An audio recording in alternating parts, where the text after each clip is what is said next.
Varicose veins కి సరైన చికిత్స కోసం సంప్రదించండి ఎవిస్ హాస్పిటల్.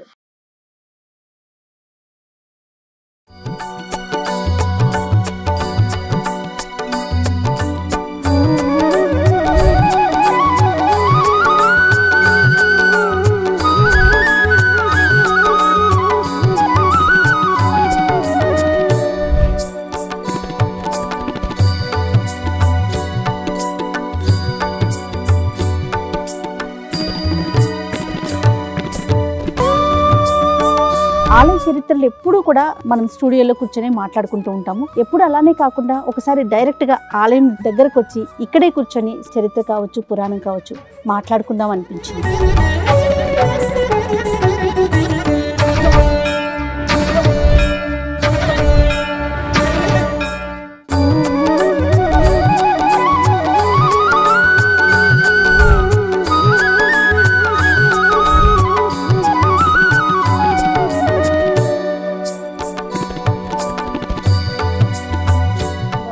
ఎంత ముచ్చటగా ఉన్నారు, చిలుకని పట్టుకున్నారు. తిరుమలలో ఈ ధనుర్మాస కాలంలో స్వామివారు, మలయప్ప స్వామివారు చిలుకను పట్టుకుని ఊరేగుతారు. ఊరేగింపుల్లో స్వామివారి అమ్మవారి దీనికోసం అనమాట, గోదాదేవికి గుర్తుగా చిలుకని పట్టుకుంటారట. కాదు రమ్మగారు, ఇప్పుడు తిరుమలలో సుప్రభాతానికి బదులు ప్రతిరోజు పాసురం వినిపిస్తారు కదా, తిరుపావే వినిపిస్తారు. ఇది ఈ పురాతన దేవాలయాల్లో ఇది ఒక పద్ధతి ఉంటుంది. మట్టసంగా ఉండదు గుడి అంటే. ముందు మనకి ఇప్పుడు ఇటీవల కాలంలో కట్టిన దేవాలయాల్లో ఈ విధానం కనిపించదు. చూడు, ఒక మెట్టెక్కుతున్నాం కదా, మెట్టెక్కి వెనకాల భాగం ఎత్తుగా, ముందు భాగం లోతు, వెనక భాగం కొంచెం ఎత్తు. ఏమిటో చరిత్ర వాస్తా అంటే మీరు అన్నట్లు పురాతన ఆలయాలకు మాత్రమే ఇలాంటి, కొన్ని చోట్ల పాత వాస్తుని పాటించే వాళ్ళు అట్లా. చాలా బాగుంది, ప్రాంగణం కామ్గా ఉంది, ప్రశాంతంగా.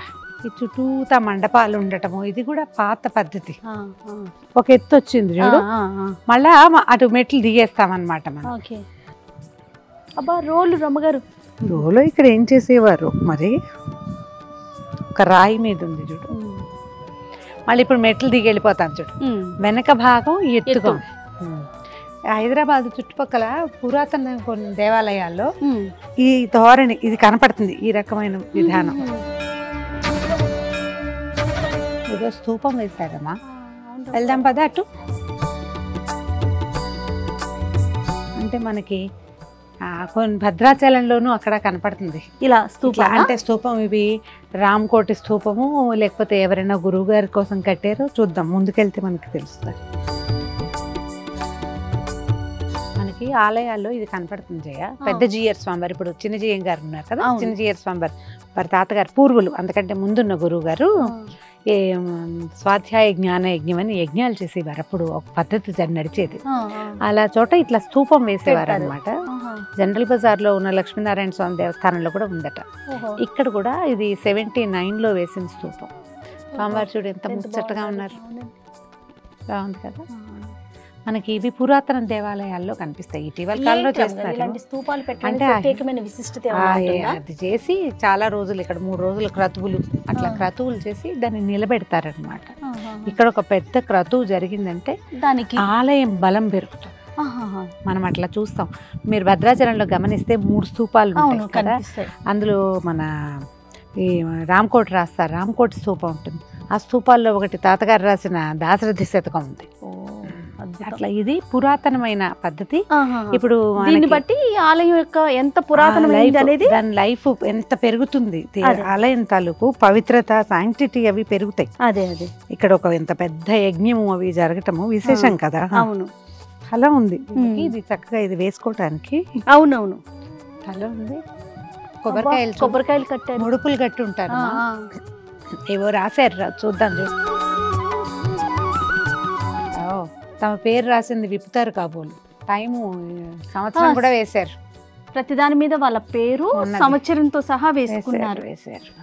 బాగున్నాయి, గుర్తుపెట్టుకుని పేర్లు చదువుకుని విప్పుకుంటారేమో. అంటే ఇక్కడ లోకల్ పద్ధతి అయి ఉంటుంది. అంటే విప్పుతారో లేకపోతే కట్టిన రోజు అలా పెట్టుకున్నారేమో. విప్పుతారు, డెఫినెట్ గా తీసుకెళ్తారు, మళ్ళీ వెనక్కి వెళ్ళటము తీసుకెళ్ళటము ఏదో ఉంది. అందుకనే అంత క్లియర్ గా ఏ రోజు ఎందుకో తెలుసా, అన్ని 24 అనే ఉన్నాయి, కొన్ని 23 కూడా కనిపించినాయా. ఇక్కడ 23 కనిపిస్తాం. ఇదిగో చూడు 11/3/23 ఎవరిదో పేరు కూడా ఉంది క్లియర్గా. చెప్తారు ఏడాది లోపల 2 ఏళ్ల లోపల వాళ్ళు అనుకున్న మొక్కులు తీరిపోతే ఇక్కడే ఆ కాయ కొట్టడము ఏదో విధానం ఉండుంటుంది. కరెక్ట్.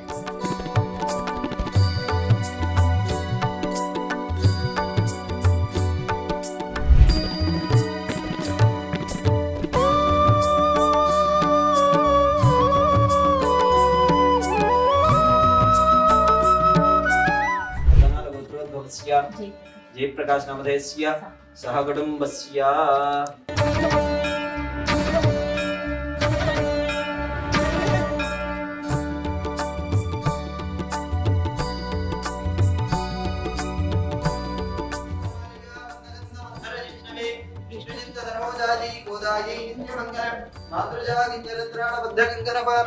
విష్ణుజిత్తనోజాయీ గోదాయీ నిత్యమంగళం శ్రీమద్యై విష్ణుజిత్తార్యమనో నందన హేతవే నందనందన సుందర్యై గోదాయై నిత్యమంగళం.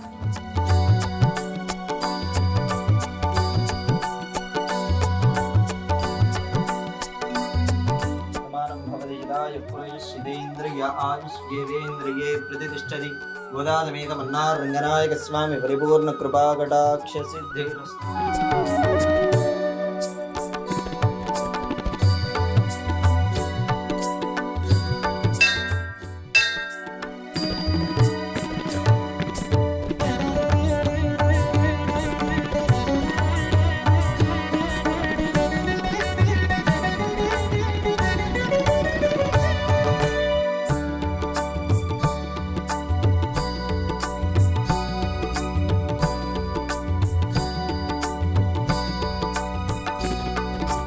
పట్టుకొని సంకల్పం చేసుకోండి, మీ కోరిక నెరవేరుతుంది.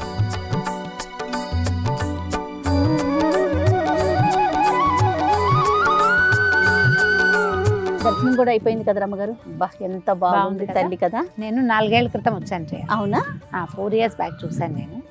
ఈ అమ్మవారి కథ విన్నాక తప్పకుండా మనం సుమన్ టీవీలో చూపించాలనిపించింది. అవును. మనం చాలా ప్రఖ్యాతమైన కథ ఒకటి ఉంది మనది, అమ్మవారి చేతికి గాజుల కథ. అవును. ఆ గాజుల కథకి బాగా దగ్గరగా ఉన్న కథా విశేషం ఈ అమ్మవారి దగ్గర కూడా ఉంది. అయితే రంగనాయక స్వామి దేవస్థానం అని చెప్పినా కూడా ఇక్కడ మెయిన్ గోదాదేవే, ఆమె ఈ గుడిని కట్టించుకుందని చెప్తున్నారు. ఇది దాదాపు 700 సంవత్సరాల క్రితం అట. ఈ దేవాలయాన్ని స్థాపించిన వారు, అసలు మొదట ప్రతిష్ఠ చేసిన వారు దేశికర్లని.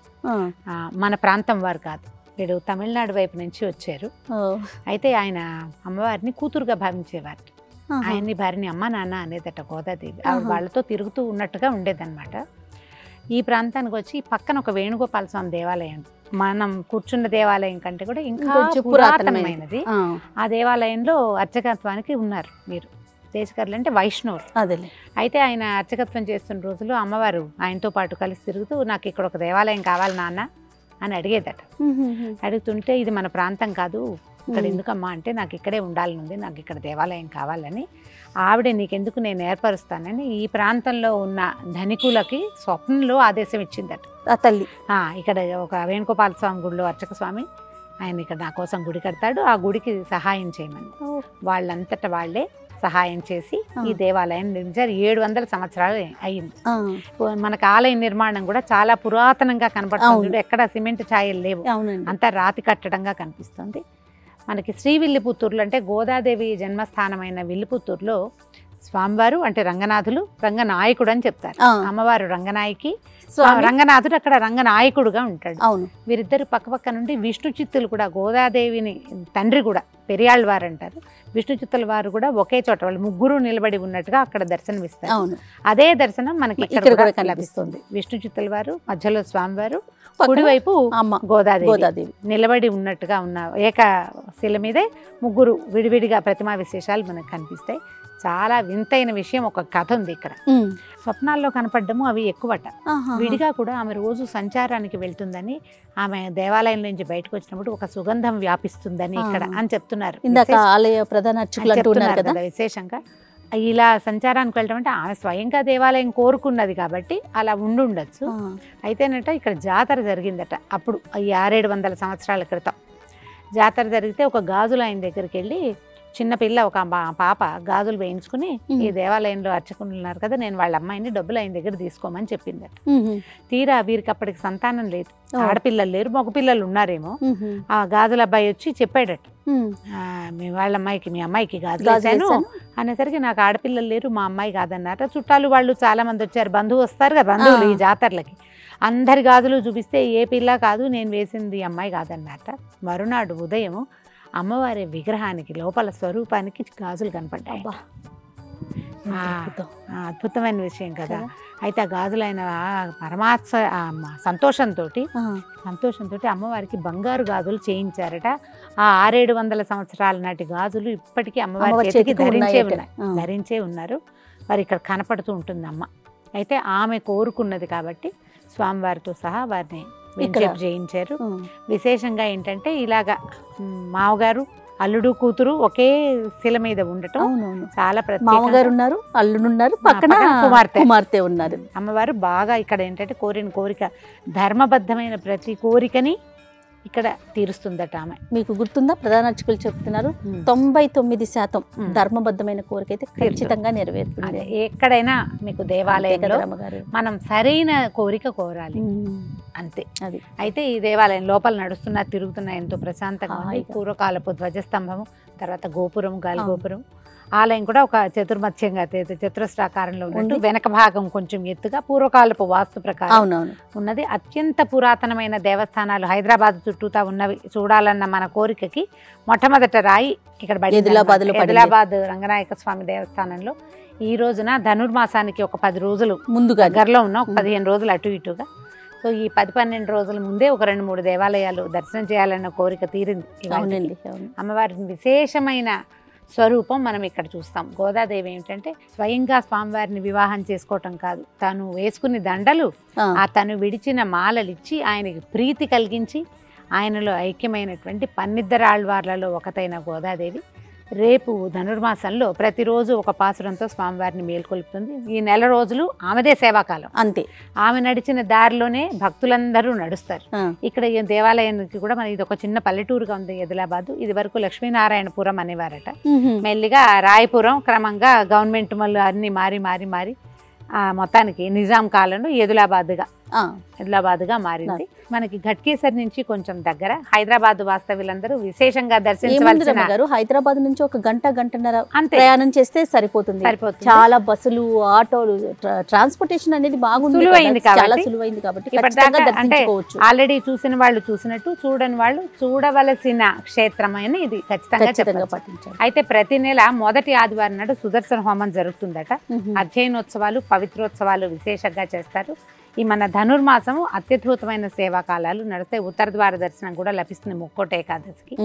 ఎవరెవరికి అవకాశం ఉంటే వాళ్ళు మేము చూపించిన ఈ ప్రాంగణము, ఈ అమ్మవారి గాజుల కథని విశేషంగా, ఎందుకంటే శ్రీ వైష్ణవ సాంప్రదాయంలో మట్టి గాజులు తక్కువ వాడరు, మడికి దానికి పనికిరాదంటారు. అమ్మ ప్రత్యేకంగా గాజుల మీద ప్రీతి, రంగులు ఆవిడకి నచ్చి ఉంటాయి. అందుకని ఇక్కడ అమ్మవారికి గాజులు సమర్పించడం కూడా మనకి విశేషంగా కనపడుతుంది. ఆలయానికి ముందున్న కొట్లలో కూడా మనం చూసుకుంటే గాజులే ప్రధానంగా అమ్ముతా ఉన్నాయి, మట్టి గాజులు ఉన్నాయి. రంగనాయక స్వామి పేరుతోటి దేవస్థానం ఉన్నప్పటికీ ఇక్కడ సేవాకాలం అంతా గోదాదేవికే, ఆమెనే ఇక్కడ ఈ ప్రాంతవాసులు అమ్మగాను, తోబుట్టుగాను, ఆడపడుచుగాను భావిస్తూ ఉంటారు. ఇక్కడ జరిగే పూజా విధానాలన్నీ కూడా వైష్ణవ సాంప్రదాయాన్ని అనుసరించే ఉంటాయి. ఒకే కుటుంబం వాళ్ళు ఈ 700 సంవత్సరాల నుంచి తరతరాలుగా వారి కుటుంబం అంతా కూడా అమ్మవారి సేవలోనే ఉన్నారు.